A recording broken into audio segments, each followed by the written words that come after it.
Most supplements out there do not work. And a lot of us are buying supplements because an influencer told us to, or we saw an ad for it. And the supplement space is too damn confusing. And so I did a show to clear up some of the madness. Today, I'm gonna teach you what 3 questions to ask yourself before you even buy a supplement. Then I'm gonna break down some of the most popular supplements into 3 categories.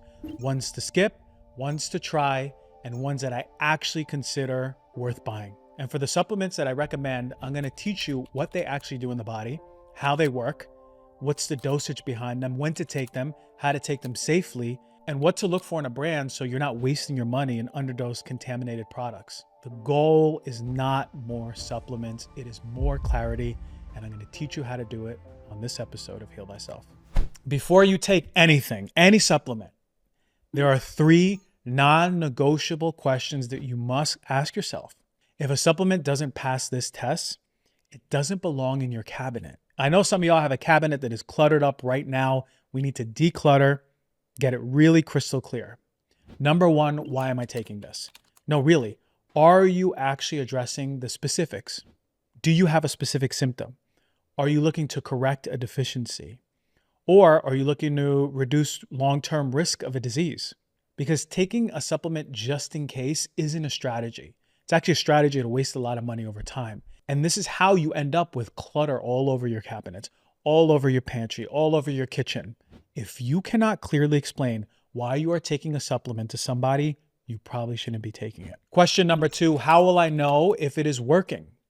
Can you actually measure a symptom getting better, a lab value changing, subjective measures of energy, sleep, digestion, pain, focus, or performance? Are you tracking it? If there's none, then you're in a feedback loop. You're continuously guessing. And guessing is not how evidence-based medicine works. You really want to use a supplement that you can clearly track with clear improvements. Question number 3, is this the best quality version available?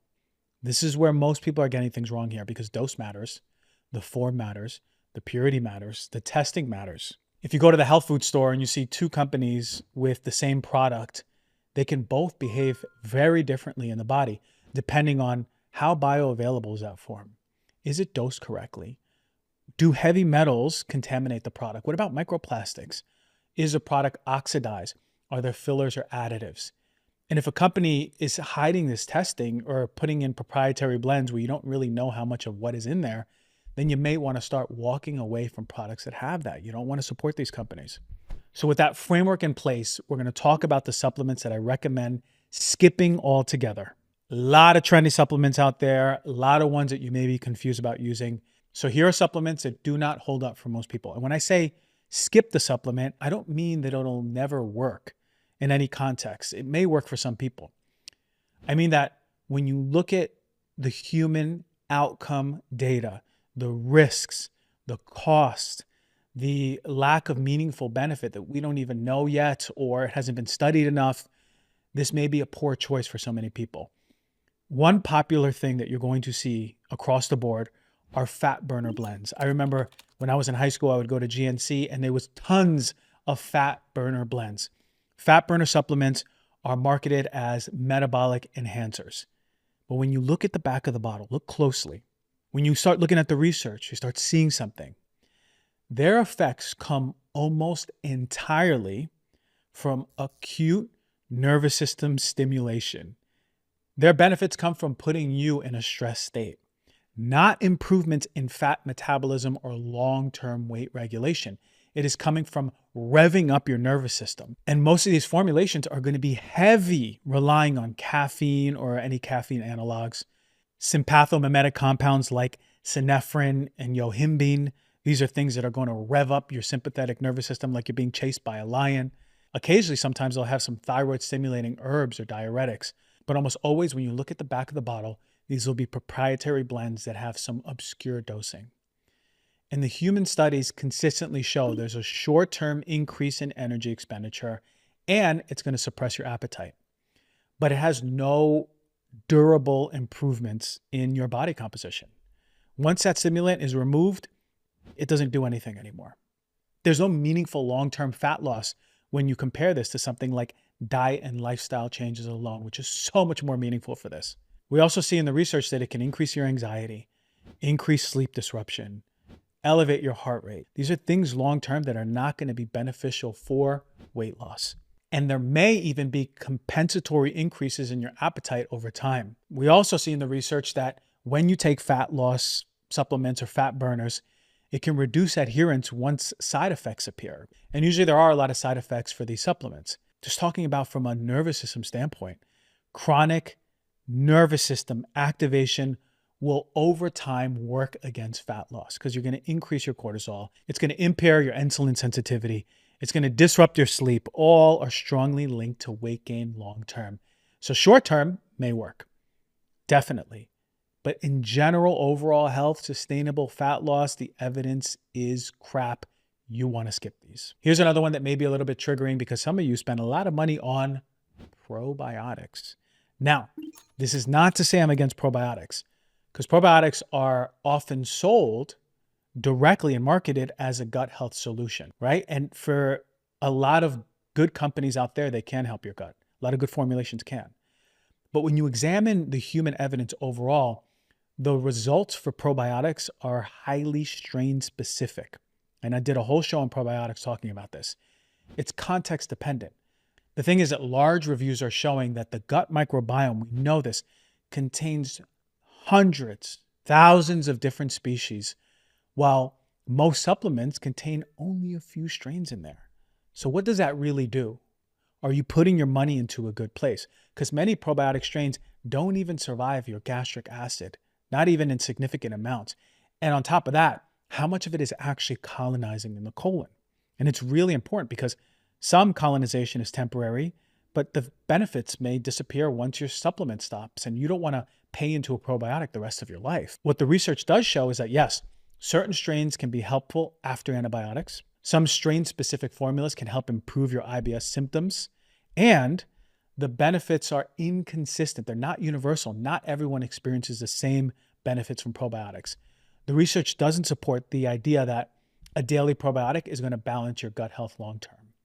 It doesn't support the idea that routine use without any clear indication of what you're targeting symptomatically is going to work over time. Because clinically, many people can experience gas and bloating, worsening of symptoms, especially if you're histamine sensitive or you have SIBO or you have impaired gut motility. Things can get worse.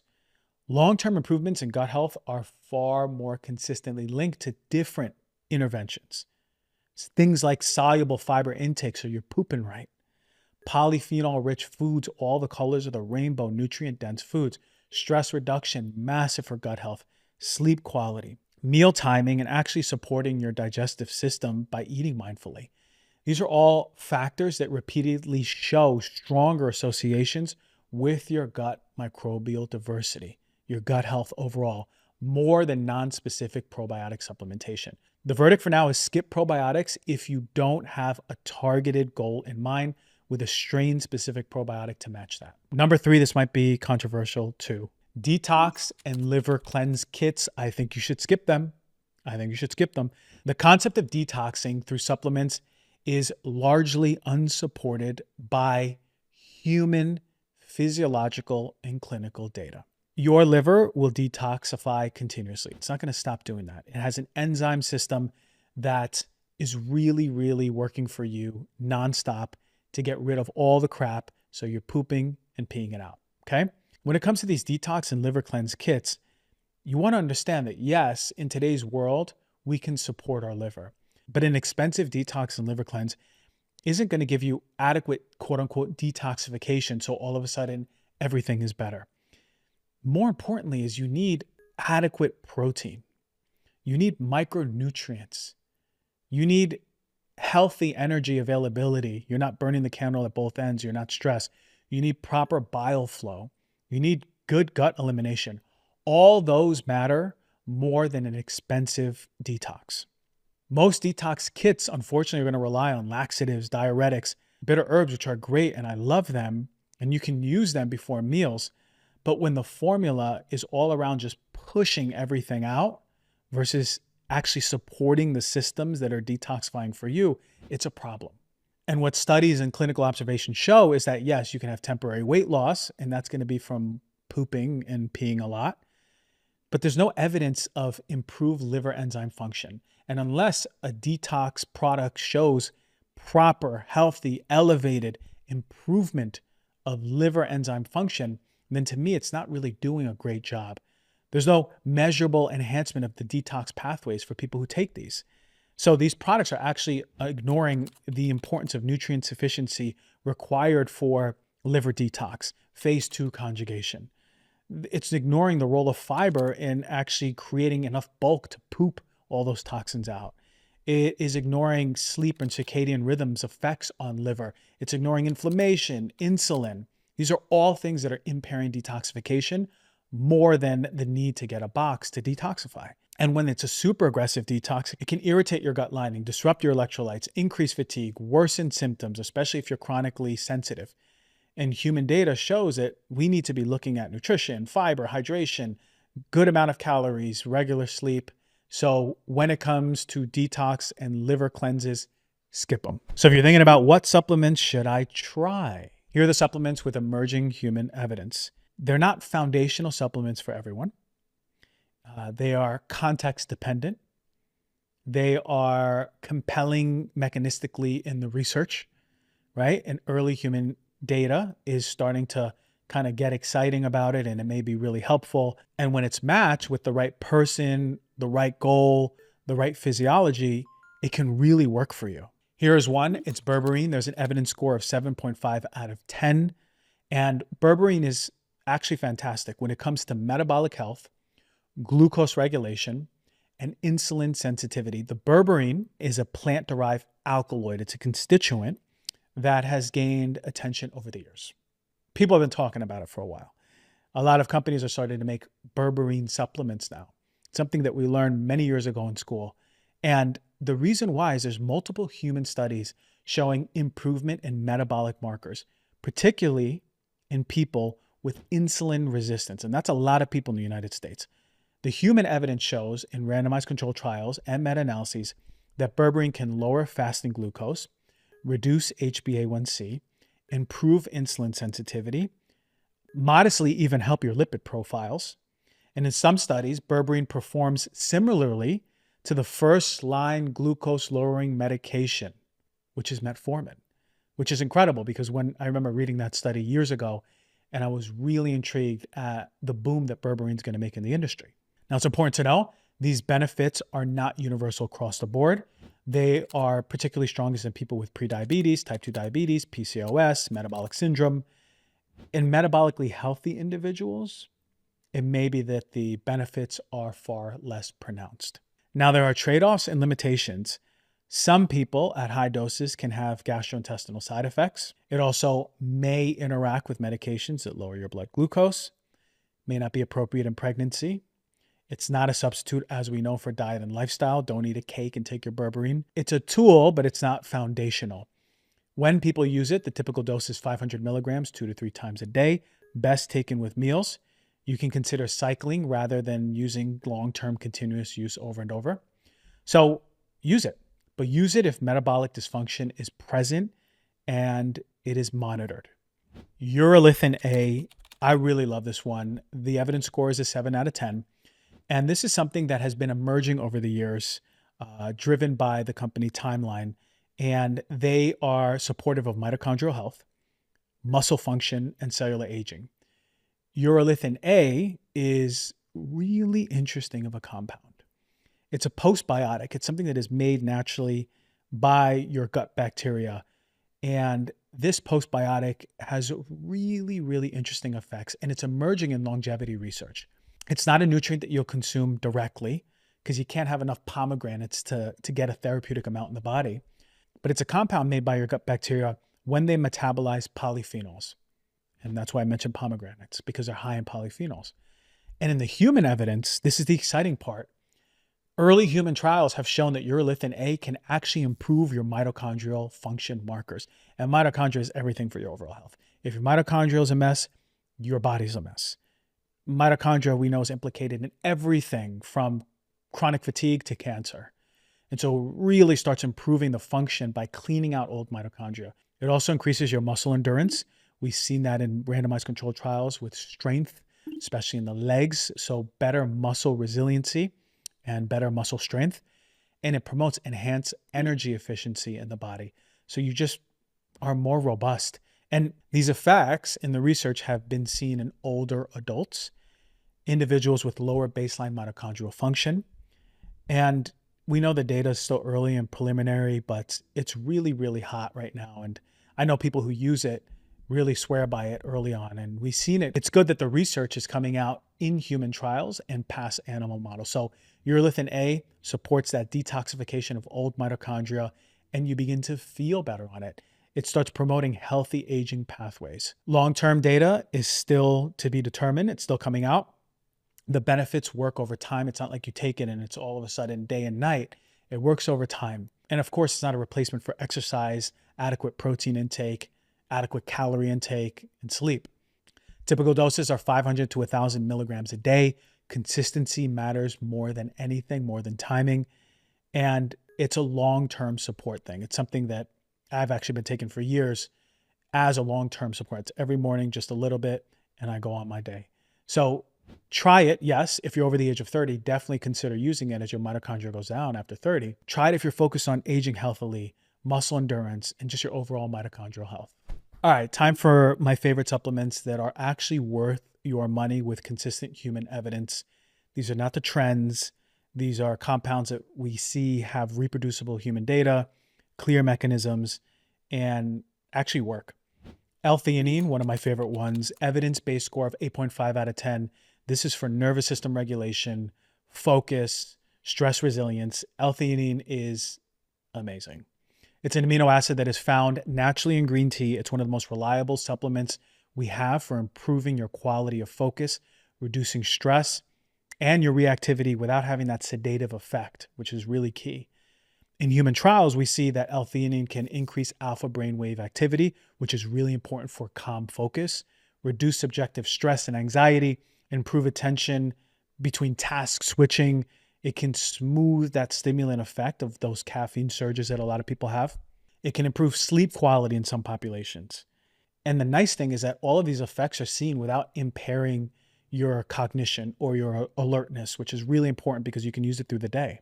These benefits are strongest in people who are high stressed, on the go, people who are sensitive to caffeine, those with racing thoughts or nervous system overactivation. I take it all the time.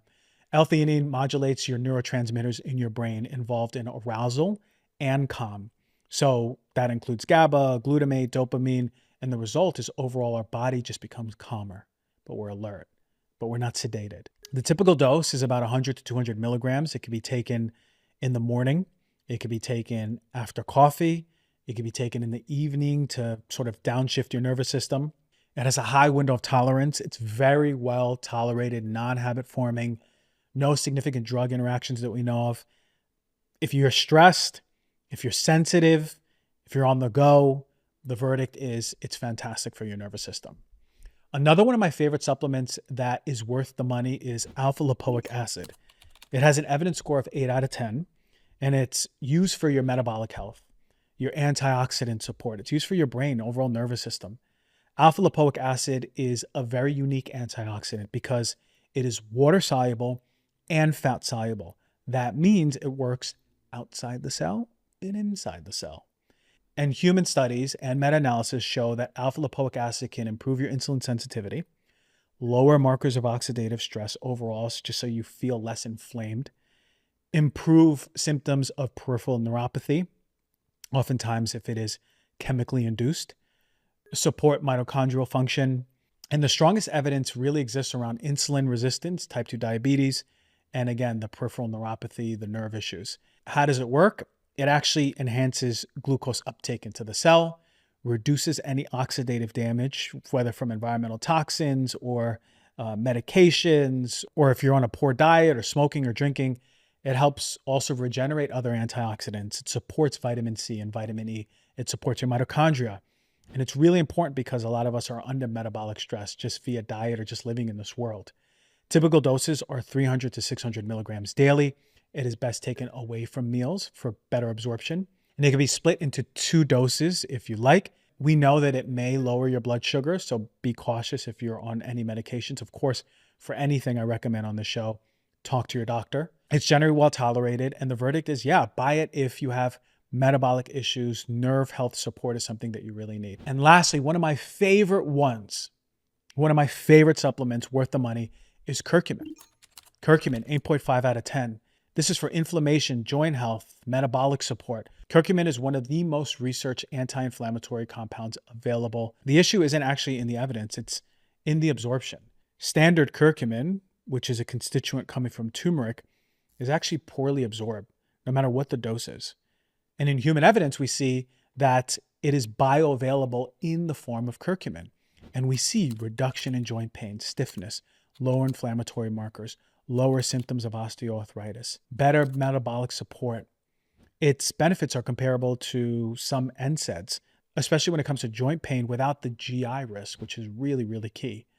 Curcumin modulates multiple inflammatory pathways in the body, from NF-kappa beta, COX-2, cytokine signaling. It's got a broad mechanism that affects many different inflammation roads in the body.